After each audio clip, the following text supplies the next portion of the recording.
because they all mirror each other. You know, poetry, it's a thing. It's what we do. So I'll start off with that, and we'll see if I like it. If I don't, we'll move on to the next. Watering the desert.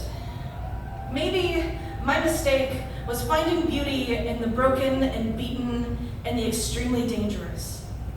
I could always see so much potential for dreams I didn't realize weren't even mine. So I poured myself onto the scorched earth of the forlorn.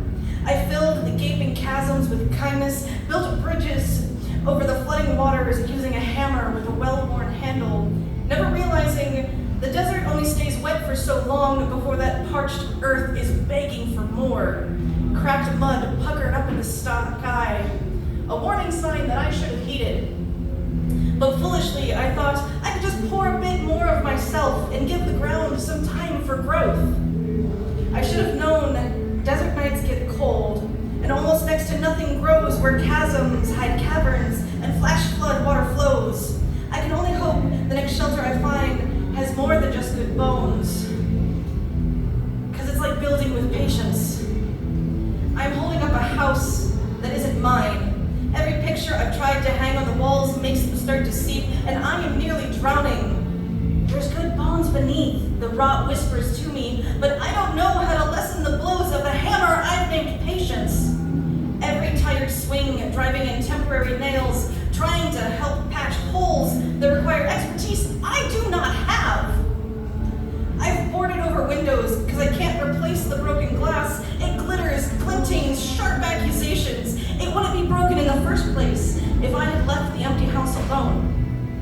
In my desperation to find a shelter from the cold, I burrowed too deeply into the first place that had a solid door, only to find the floors are broken. The foundation is flawed, and I am the only thing keeping this place standing, even as it crumbles around me.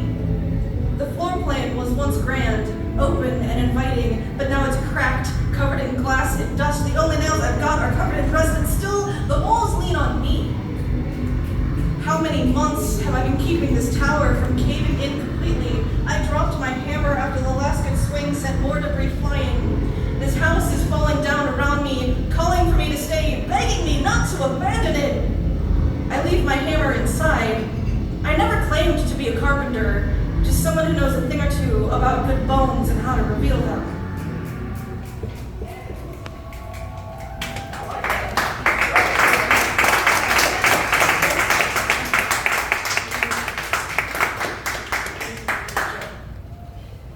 This next one I have is new, like I was working on this like a half hour before. New shit. Straight out the ass, son! Very much so. Oh, that's All right. great. So, this one is called Grave Secrets. I have secrets that will keep me company in the grave, gifted to me by people who would sooner spit on my headstone than acknowledge the burden they buried in me.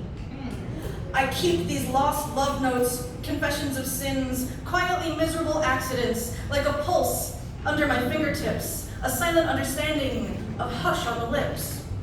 So let me just make room for this in the hollow of my chest. The problem is the cage of my ribs is full of things I cannot forget.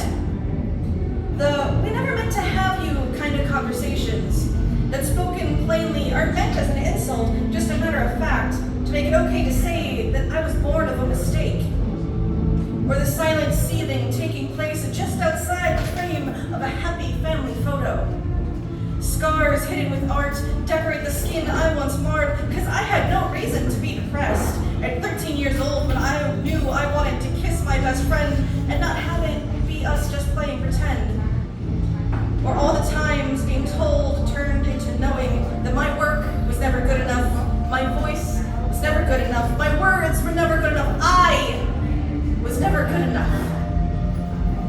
These secrets keep growing inside me, seedlings sprouting from this place of hate and feeding the gremlins that gnaw on my brain, but it's okay.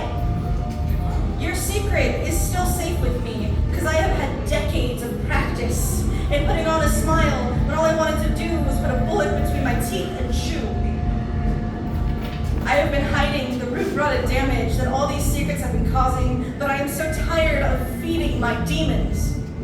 I will bury myself in a glass coffin, so all the lies and little confessions, all